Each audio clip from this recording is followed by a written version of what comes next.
Assalamualaikum warahmatullahi wabarakatuh. Mari kita mulai dengan bacaan Bismillahirrahmanirrahim. Mudah-mudahan apa yang saya sampaikan dapat diterima dengan baik. Kita lanjutkan materi tentang peluang, yaitu tentang peluang dan frekuensi harapan. Yang perlu Anda ingat adalah materi tentang kombinasi, permutasi, dan yang lainnya. Kita ingat kembali tentang percobaan, ruang sampel, dan kejadian. Jadi, yang namanya percobaan adalah proses aktivitas yang menghasilkan data mentah. Contoh, sudah ada pelemparan mata uang, pelemparan dadu, pengambilan, ya ada pengambilan kartu pada sebagai kartu, pengambilan bola dan sebagainya. Yang kedua, ruang sampel atau ruang contoh adalah himpunan dari semua hasil yang mungkin muncul pada suatu percobaan. Pengertian yang ketiga, ada titik sampel atau titik contoh adalah anggota-anggota dari ruang sampel, sedangkan banyaknya anggota titik sampel dilambangkan dengan NS. Ya, nanti yang perlu kita sering kita pakai NS adalah banyaknya anggota ruang sampel. Berikutnya ada kejadian. Kejadian adalah himpunan bagian dari ruang sampel. Jadi nanti kejadian itu banyaknya mesti lebih kecil atau kurang dari ruang sampel. Lambangnya bisa pakai huruf A, NA, NB, NC, dan seterusnya. Contoh permasalahan. Yang pertama, misalkan ada sebuah dadu yang dilemparkan, berarti Anda sudah paham betul saya kira untuk ruang sampelnya itu. Kemungkinan yang muncul berarti mulai 1, 2, 3, 4, 5, dan 6. Karena dadu matanya adalah ini. 1, 2, 3, 4, 5, dan 6. Ini berarti NS-nya kita punya 6. 6 bukan berarti 6 ini bukan, tapi banyaknya ada 6. Titik sampelnya berarti ya anggotanya 1, 2, 3, 4, 5, dan 6. Sedangkan contoh yang C, kejadian muncul mata dadu ganjil. Nah ini, kejadian ini ada istilah ganjil, berarti kita mengambilnya harus dari ruang sampel yang ada, dari soal A. Jadi dari A ini kita ambil yang ganjil, berarti kita punya angka 1 yang ganjil, terus angka 3 dan angka 5. Yang berarti kita punya NA sebanyak 3. Nah, masalah saya kira ya. Berikutnya, ada pelemparan 3 mata uang logam. Dulu sudah kita pelajari tentang bagaimana untuk menentukan kejadian atau ruang sampel. Bisa dengan cara tampil, bisa dengan cara diagram pohon. Kalau diagram pohon seperti ini dulu. Ini ada angka, ada gambar, dulu sudah pernah ya. Ini ada angka gambar lagi. Yang kedua berarti ini angka gambar lagi. Yang ketiga ini ada angka gambar lagi. Nah, ini tahapan yang ketiga ini. Nah, berarti dari sini kita sudah bisa menghitung nanti ada 8 ya. Ini A, G, dan seterusnya. Ini hasilnya berarti ya G, G, dan seterusnya ada 8. Titik sampelnya berarti itu yang di dalamnya. Terus untuk kejadian munculnya 2 sisi angka. Berarti dari soal A, yaitu ruang sampel kita ambil yang A-nya 2. Yang A-nya 2 berarti ada AG, nah ada ini ya, A-nya 2, ada AGA, ada GA. Nah, ini GA. Nah, berarti ada NB-nya ada 3. Ada 3. Nah, atau mungkin dapat diganti dengan kalimat lain. Berarti misalkan kejadian muncul sisi satu gambar, sama itu jawabannya. Nah, begitu ya. Kita lanjut yang D. Yang nomor 3, sorry. Yang ketiga menyelesaikan banyaknya ruang sampel pada pelemparan 2 dadu. Ini langsung kita ambil 36 karena dadu itu ada 6 sisinya. Kalau 2 berarti nanti ini berasal dari 6 pangkat 2 atau 6 kali 6. Kalau kita tulis semuanya berarti dari ini, dari mulai 1,1, 1,2, terakhir dipasangkan semuanya ada 6,6. Semuanya ada 36. Yang berikutnya yang B, pelemparan 4 mata uang logam. Tadi ada 4. Tadi dilanjutkan. Tadi ini ada tadi yang sebelumnya nomor 2 ada 3. Dilanjutkan cabangnya ini lagi. Dan seterusnya. Nah, kalau kita nulis semuanya ini terlalu panjang, soalnya cukup menanyakan banyaknya. Jadi cukup kita ambil karena uang itu ada 2 sisinya, si angka dan gambar. Dan soalnya ada 4 uang berarti 2 pangkat 4. Nanti 2 kali 2 kali 2 kali 2. Hasilnya adalah 16. Itu cara menentukan banyaknya ruang sampel. Yang C, pelemparan 3 mata uang dan 2 dadu sekaligus. 3 mata uang. Berarti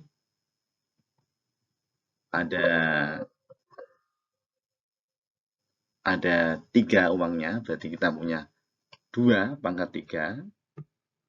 Dan begini, kali 2 dadu berarti 6 pangkat 2. Nah, kita hitung 2 pangkat itu 8, 8 kali 36. Ya, 8 kali 36 tinggal kita hitung, hasilnya adalah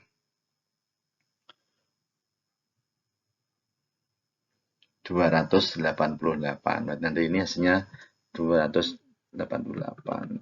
Begini ya. Nah, ada kelihatan. Terus yang D, pengambilan 2 kartu sekaligus dan dari seperangkat kartu brid. Kita punya kartu brid sebanyak 52 kartu. Kalau diambil untuk 2 sekaligus, berarti kita menggunakannya pakai kombinasi karena sekaligus. Berarti kita hitung sebagai 52 C2. Nah, ya. Karena bit ada 52, mengambilnya 2. Nah, berarti nanti hitungnya ini. Ini adalah ini ya, sini aja ya. C52 2. Kalau dihitung dengan cara kombinasi kemarin sudah kita pelajari ya. Berarti ini atas 52 kali 51 mandek 2 angka ini ya, berhenti. 2 berarti nanti 2 kali 1. Nah, begitu kita hitung. Nah, ini nanti hasilnya 26. Nah, berarti kita hitung 26 kali 51. Ya. 26 kali 51 berarti hasilnya adalah 1836. Ya. Jadi 26 kali 51, 1326.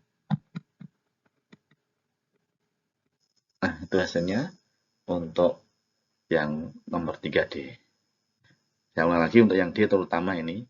Pengambilan 2 kartu itu berarti kita ambil pada kartu brid yang sebanyak 52. Cara pengambilannya ada 52C2. Pakai kombinasi karena di situ sekaligus ya, sekaligus. Dua-duanya terkelompok 2 ya, di 52C2. Peluang suatu kejadian. Setelah kita pahami tentang ruang sampel, kita bisa mengerjakan atau memahami tentang peluang suatu kejadian. Untuk rumusnya, jadi kita punya PA NA per NS. Kita tahu bahwa tadi NA adalah kejadian ya, kejadiannya ini adalah ruang sampelnya, ini sudah ada keterangannya di sini. Jadi pembagian antara banyaknya kejadian dan banyaknya ruang sampel. Terus untuk kisaran interval atau nilai peluang itu yang perlu kita pahami adalah nanti paling kecil itu 0, paling besar 1. Nah, untuk yang 0 ini namanya peluang yang mustahil terjadi. Istilahnya mustahil, tidak mungkin terjadi. Kalau yang 1 adalah peluang yang pasti terjadi, nah, ini atau suatu kepastian. Itu yang berikutnya untuk frekuensi harapan adalah banyaknya kejadian yang diharapkan muncul dalam beberapa percobaan ini. Diharapkan, nah yang penting ini, tadi percobaannya dilakukan beberapa kali. Untuk formulanya, ini kita punya FHA adalah frekuensi harapan A, atau kejadian A adalah N besar kali PA. N-nya ini perlu dipahami, N-nya ini adalah banyaknya percobaan ini. Jadi frekuensi harapan adalah banyaknya percobaan kali peluangnya. Contoh, perhatikan contoh pertama, ada 2 dadu dilemparkan sekali. Nah, ada kata 2 dadu tadi udah kita pelajari pada 2 dadu. Ini berarti kita punya ini tadi ya 6 kuadrat untuk NS-nya. Nah, soalnya yang pertama, peluang munculnya 2 mata dadu yang berjumlah 7, yang kedua yang berjumlah lebih dari 9. Ya, tadi sudah kita bahas langsung 36 ya. 6 pangkat 2 36. Ini tadi berasal dari mulai 1,1, 1,2 berakhir sampai 6,6. Ini semuanya ada 36. Terus NA, yang A-nya, soal A, misalkan dikasih A besar itu adalah kejadian munculnya mata dadu berjumlah 7. Berjumlah 7. Berarti kita mulai dari ini. Jadi 1,6. Nah, ini 7 jumlahnya. 1 tambah 6, 7. Berikutnya berarti urut 2,5. Kita punya lagi 3,4 urut ya. Kita punya lagi 4,3. Lagi 5,2. Lagi 6,1. Nah, kalau kita punya kan 7,0 tidak ada 7 ya. 0 juga tidak ada. Dadu minimal 1 yang maksimal 6. Jadi yang perlu Anda pahami itu tadi jumlahnya nih 1 tambah 6 7, 2 tambah 5 juga 7 dan seterusnya. Ini berarti NA-nya ada 1 2 3 4 5 6. Ada 6. Berarti peluangnya A adalah tadi maksudnya adalah NA per NS, berarti NA per NS. Berarti 6 per 36. Kalau disederhanakan berarti 1/6. Nah, gitu. Yang B, peluang muncul 2 mata dadu berjumlah lebih dari 9. Lebih dari 9 ini kemungkinannya adalah jumlah 10, berjumlah 11, berjumlah 12. Yang berjumlah 10 berarti kita punya 1,9 tidak ada 9 ya. 2,8 juga tidak ada. Berarti kita paling kecil mulai dari 4,6. 4,6, 5,5, terus 6,4. Yang berjumlah 10.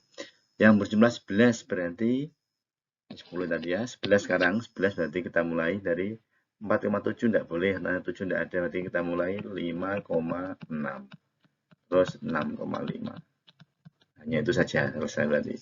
Yang terakhir berjumlah 12 berarti hanya 6,6.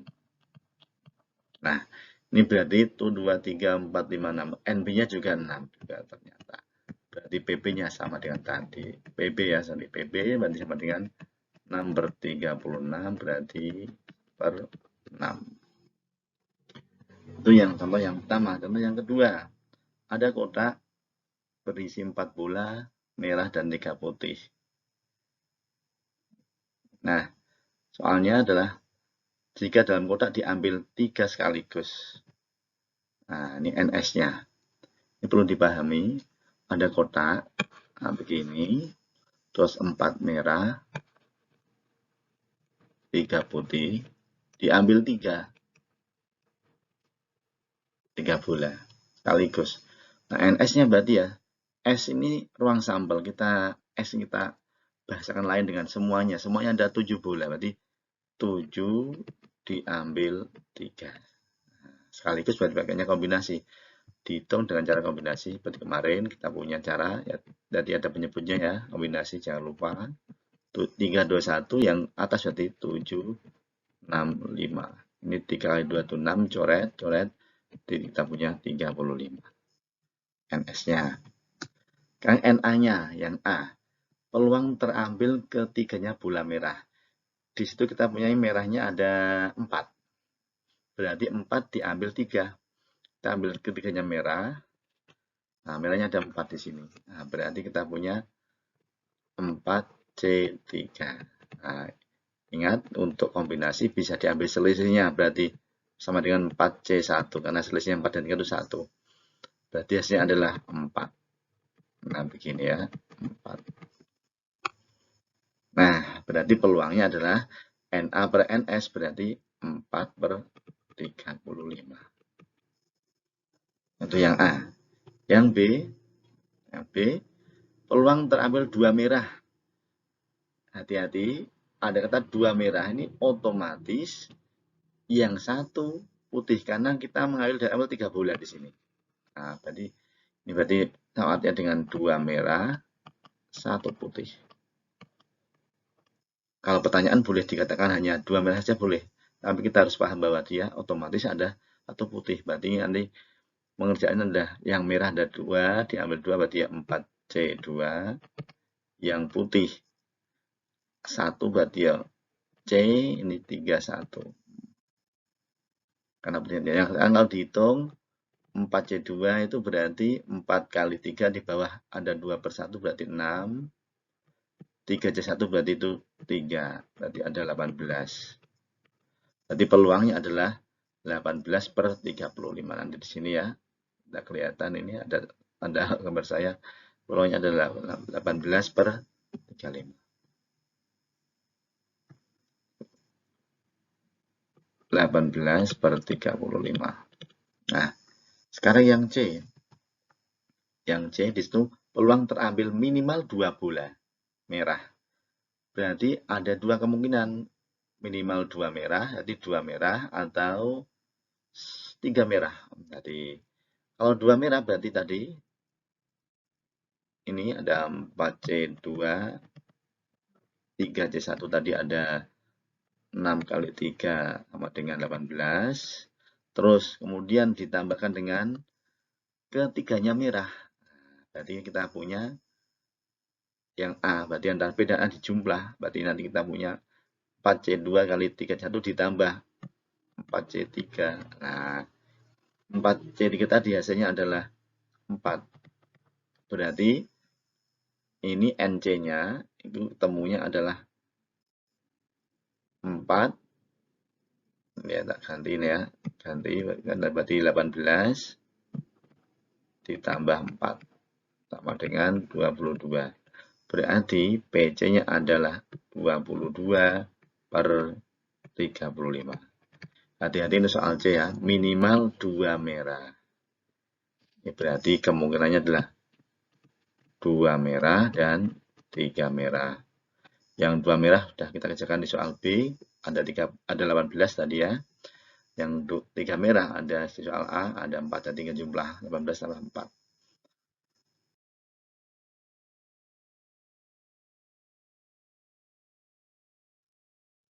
Frekuensi harapan.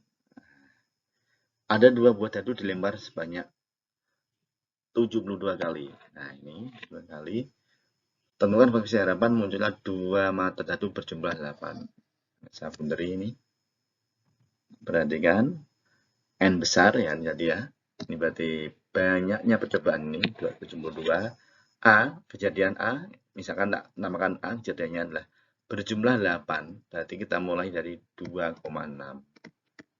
Jumlahnya 8. Terus ini 3,5. Jumlahnya 8. Urut ya, biar enak 2, 3 tadi 4. 4. Terus 5,3. 6,2. Nah, begitu. Berarti kita punya NA-nya tuh 2, 3, 4, 5. Ini berarti kita punya, nah ini ya, frekuensi harapannya adalah N besar, N berarti 72, kali peluangnya berarti ini, tadi 5/36, karena kita punya 2 dadu, otomatis nanti NS-nya kita punyai 36 ya. Peluang rumusnya adalah NA per NS. Di sini kita punya PA, berarti NA berarti 5, NS-nya berarti 36. Berarti ini nanti diisi 5/36. Coret, kita punya angka 2 di sini, berarti kita punya 10. Berarti diharapkan nanti muncul mata tadi yang berjangkauan sebanyak 10 kali. Sekarang yang nomor 4. Ada perusahaan memproduksi barang sebanyak 5.000 unit. Jika peluang barang yang diproduksi rusak adalah 0,02, maka tentukan A, banyaknya barang yang rusak, B, banyaknya barang yang baik. Nah, ini N-nya berarti 5.000.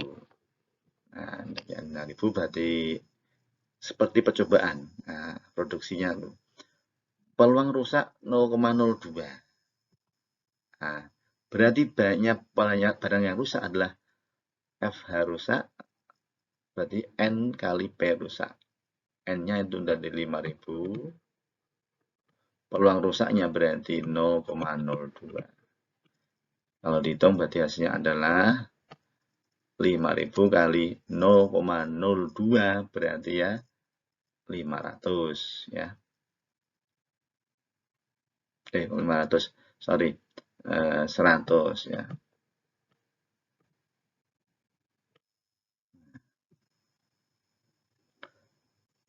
Kemudian yang B, nah berarti kalau yang rusak itu 100, berarti yang tidak rusak berarti 5.000 dikurangi 100 berarti 4.900. Atau dengan cara begini, semakin ini, kalau yang rusak peluangnya itu 0,02 berarti nanti yang baik berarti nanti menjadi P baik berarti ya 0,98. Nah, nanti tinggal mengalihkan 5.000 kali 0,98. Hasilnya sama juga 4.900. Nah, demikian untuk pertemuan kali ini. Mudah-mudahan yang saya sampaikan ada manfaatnya. Kalau ada yang salah, ada yang kurang bagi pemerhati materi matematika, bisa memberikan koreksi pada channel saya nanti. Terima kasih atas semuanya. Wassalamualaikum warahmatullahi